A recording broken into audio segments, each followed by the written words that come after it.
Donc, vous êtes sociodémographe, directeur à l'INED, l'Institut national d'études démographiques. Vous enseignez en master sociologie de l'action publique à Sciences Po. Vous êtes membre du comité de rédaction des revues Société contemporaine, Ethnic and Racial Studies et Comparative Migration Studies. Vous avez publié notamment la question des statistiques ethniques en France, en participation avec d'autres auteurs, ouvrage par 2014, et vous avez publié comme co-auteur Trajectoire et origine, enquête sur la diversité des populations en France, l'année prochaine. Vous avez Merci beaucoup. Peut-être pour rectifier, je ne suis pas le directeur de l'INED. Nous avons des recherches. De recherche, merci. Alors, on a des grades, c'est un grade, mais ce n'est pas très intéressant. Mais merci beaucoup, je suis très content d'être ici. Et peut-être en remarque préliminaire, la première, c'est que je n'ai pas la fièvre. Je ne l'avais pas avant d'arriver. Et je viens m'apercevoir que je suis tombé dans un piège. Je suis incubé à la LDH, des miasmes qui circulent de partout. La deuxième précision, et c'est difficile de parler après l'intervention très poignante et très belle de Serge Romana. Je vais reprendre un petit point sur l'identité. Je pense qu'il en a beaucoup parlé. De ces contradictions d'ailleurs, parce qu'il y a plein de contradictions également. À la suite de ce que disait Joël Roman, une partie du discours du Premier ministre Manuel Valls s'est passée un peu inaperçue. Vous vous souvenez, après les attentats de janvier, parce que maintenant on les accumule, les attentats de janvier 2015, son discours où il parle d'apartheid social, ethnique, résidentiel, il y a une phrase, parce que le discours est long, et une phrase qui passait un peu inaperçue, qui a redit une chose qui est un peu l'ancienne républicaine et que Joël Roman a évoqué. Il a dit un élève qui rentre à l'école doit laisser son identité à l'entrée. Je trouve ça fascinant. Qu'on puisse imaginer une chose pareille et même la dénoncer comme étant une obligation, je trouve ça dramatique. Je pense que nous avons un problème avec l'identité, que l'identité est un problème en général et qu'il va falloir essayer de l'aborder différemment. Alors, moi j'ai pris un peu au sérieux la question de la table ronde sur les racismes au singulier pluriel. Alors, je vais parler un peu des racismes au singulier pluriel, je trouve que c'est. Voilà.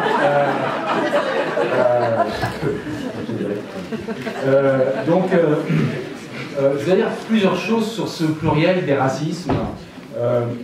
Pour dire d'abord une première chose qui a été identifiée dans la mutation des racismes dans l'après-guerre et toute la période qui a abouti dans les années 80 à une transition d'un racisme fondamentalement biologique, racial dans le sens scientifique et qui a été disqualifié dans l'immédiat après-guerre, à un racisme culturel. C'est une banalité ce que je dis, mais c'est important de se rappeler que le racisme n'a pas besoin de l'effet de croyance sur l'existence des races, de l'effet de croyance sur les fondements biologiques de la race, de leur intangibilité. Il peut se poursuivre en utilisant exactement les mêmes termes, avec des manifestations similaires, en parlant de culture, en parlant de civilisation, de conflit de civilisation, et en empruntant d'autres vocabulaires, tout en ayant exactement les mêmes conséquences. Cette transition du biologique au culturel n'est pas complètement définitive. On voit remonter régulièrement des évocations biologiques, donc on aurait tort de le croire. Et elle est même assez troublante, puisque si on repense à la période des années 50, historiquement, quand l'UNESCO réunit un aéropage de savants, non seulement biologistes, mais anthropologues, dont Lévi-Strauss et d'autres, pour donner un discours sur la race, l'idée de l'UNESCO, c'est de disqualifier les croyances du racisme scientifique. Et donc la stratégie, c'est d'agir contre le racisme en démontrant que la race n'existe pas. Du moins, pas de la façon dont elle a été théorisée, jusqu'à culminer dans la folie nazie. En même temps que cet aéropage le fait, il le dit, et il le fait sous l'empire de l'horreur de la fin de la Seconde Guerre mondiale et du génocide juif. Il le fait contre ce génocide. Au même moment, les mêmes puissances qui sont assises autour de la table pratiquent allègrement le racisme dans l'empire colonial, de façon officielle, complètement banale, Les États-Unis ont un système de ségrégation raciale officiel, et l'Afrique du Sud rentre dans l'apartheid, officiel également. Donc on voit là qu'il y a une sorte de déconnexion dont nous continuons à payer le prix, qui est une conception de l'Europe et du monde blanc comme non racisé. Les races n'existent pas. Et les mêmes qui le pensent, appliquant de façon générale, dans le reste du monde, une conception racialiste des populations et les traitant de façon subalterne, subordonnée autour de ces conceptions. Donc, cette transition d'une race biologique à une race culturelle qui a continué ses mutations jusqu'à aboutir aujourd'hui à un racisme sans race qui ne le rend pas moins violent ou moins capable d'organiser les hiérarchies, définir les légitimités et organiser l'accès aux biens, aux services dans la société, aux opportunités. Nous rappelait Agnès Ricoire tout à l'heure. Ce racisme sans race est même devenu quasiment un racisme sans raciste. C'est-à-dire, je ne le dis pas par provocation, c'est-à-dire je ne crois pas qu'il n'y a pas des racistes. Il y a des racistes, on en entend suffisamment tous les jours à la radio, à la télévision et dans la presse pour ne pas se tromper, mais il y a aussi énormément d'autres gens, vous, moi, qui faisons des discriminations, qui manipulons des préjugés des stéréotypes, et qui faisons, d'une certaine façon, du racisme dans nos actes quotidiens.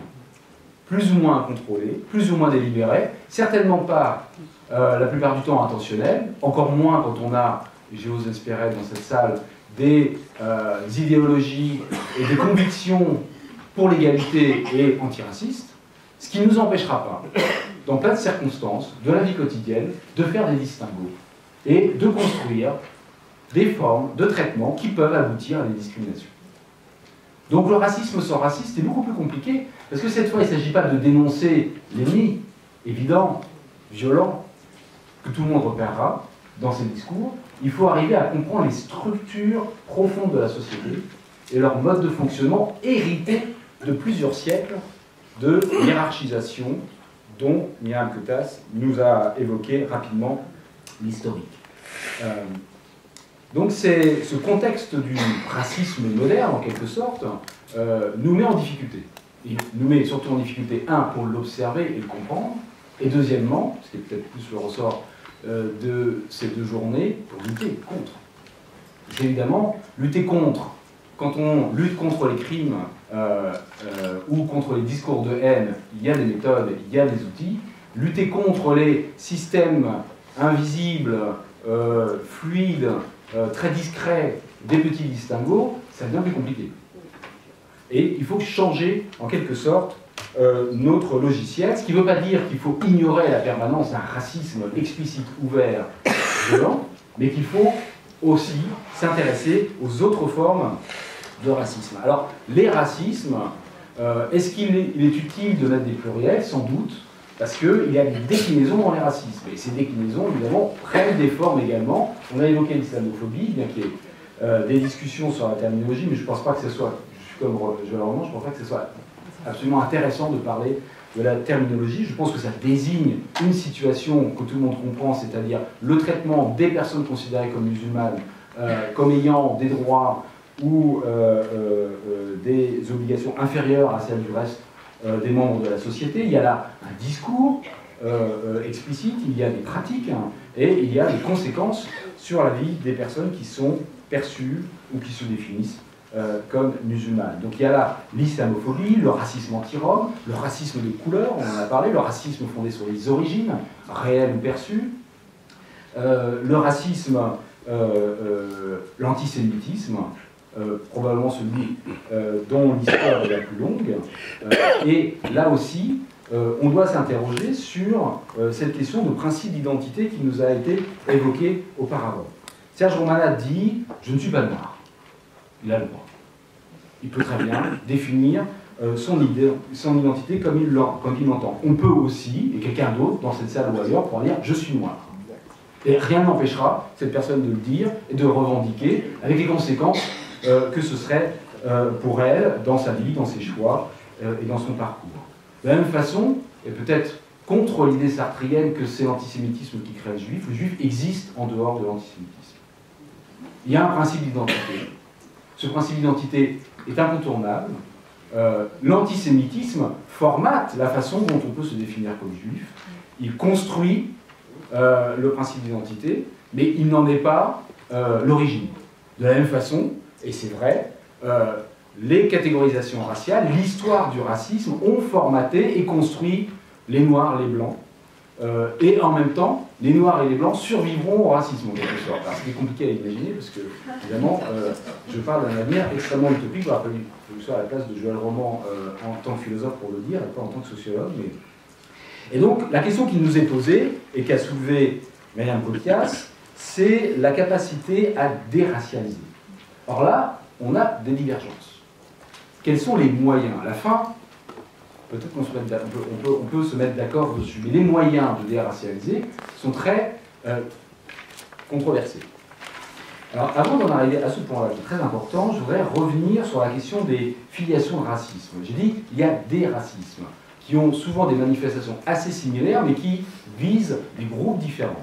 Est-ce que ces racismes sont complètement identiques? C'est là aussi une autre question. Par exemple, est-ce que le racisme à l'égard des Maghrébins, des Arabes ou des musulmans aujourd'hui est de la même nature que l'antisémitisme ou de la même nature que le racisme anti-italien qui s'est exprimé dans les années 20?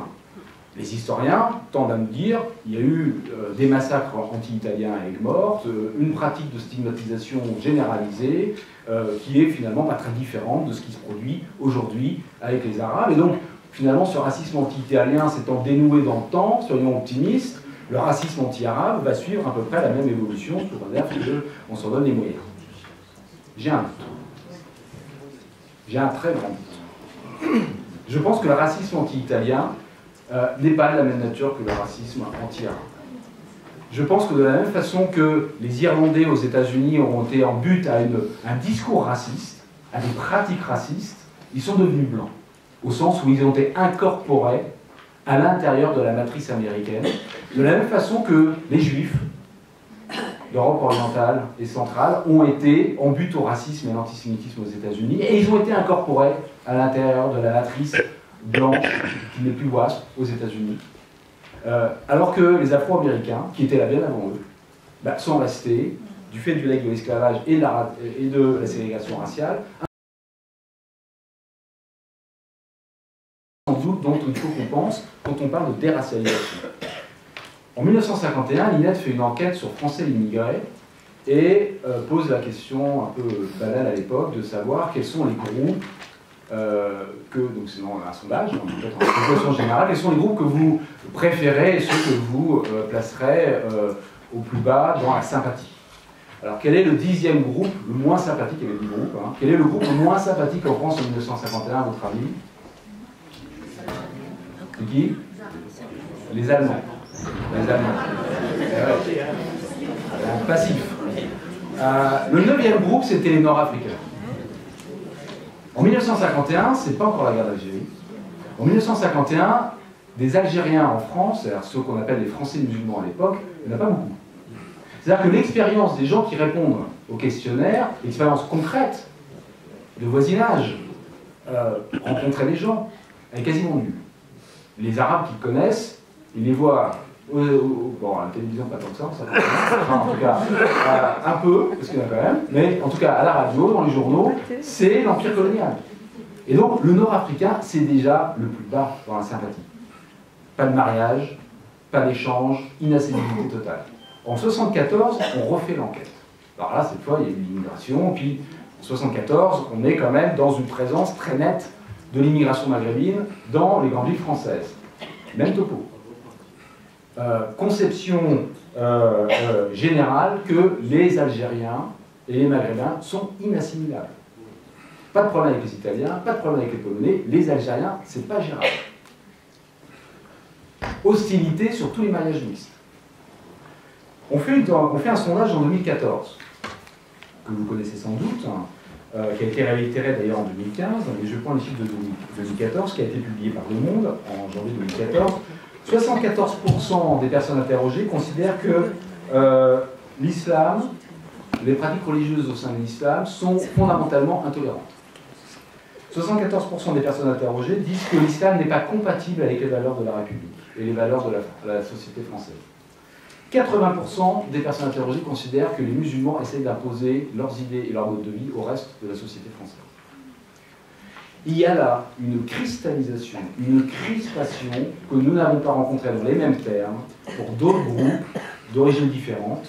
Et c'est sans doute une des dimensions, là j'ai pris le racisme anti-arabe, je pense qu'il y a, et anti-musulman, il y a des dimensions similaires qu'on pourra retrouver avec d'autres formes dans le racisme anti-noir. Il y a la conviction qu'il y a une incapacité à dépasser ces visions. Et donc, je termine là-dessus. Combien de temps encore C'est parfait. Donc j'en viens à la question soulevée par plusieurs intervenants précédemment, qui est finalement, on peut le dire comme ça, comment dépasser ces crispations, comment arriver à rentrer dans une phase d'acceptation d'une part de la dimension multiculturelle de la société française. Pour le dire en prenant l'expression de Margaret Thatcher, il n'y a pas d'alternative. L'idée selon laquelle on pourra faire machine arrière et revenir à une société de 1950, avant les grandes migrations venant de l'Empire colonial, n'est pas possible. Tous les centres du grand remplacement, qui voudraient inverser ce remplacement, donc on a bien compris, hein, c'est-à-dire décrivant le caractère fondamentalement multiculturel de la société française, s'en alarmant et voulant inverser le processus, attendant donc de voir partir ou disparaître ceux qui sont porteurs de cette diversité aujourd'hui. Donc non seulement ça n'est pas faisable, mais en réalité je pense qu'aucun des adeptes du grand remplacement le croit réellement. Une déportation massive de millions de personnes. Non. Ce qu'ils ont à l'esprit, c'est maintenir les frontières intérieures, maintenir la position subordonnée de ceux qui sont aujourd'hui porteurs de cette diversité. Ils sont là, mais ils doivent garder leur place. La place qui leur est assignée, la plus basse, celle d'exécution, ne pas parler, ne pas se plaindre, et accepter que les choses se passent de cette façon-là.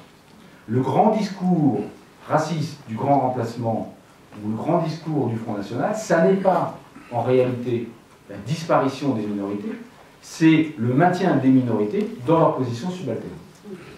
Et donc légitimer cette position subalterne par un discours d'infériorité culturelle, qui est celui qui s'est développé et qui se maintient encore, d'atteinte à la grandeur de la France, de sa culture, de son esprit, de son génie, et ainsi de suite, que nous resserre quand même Finkielkraut ou Zemmour sous des formes différentes.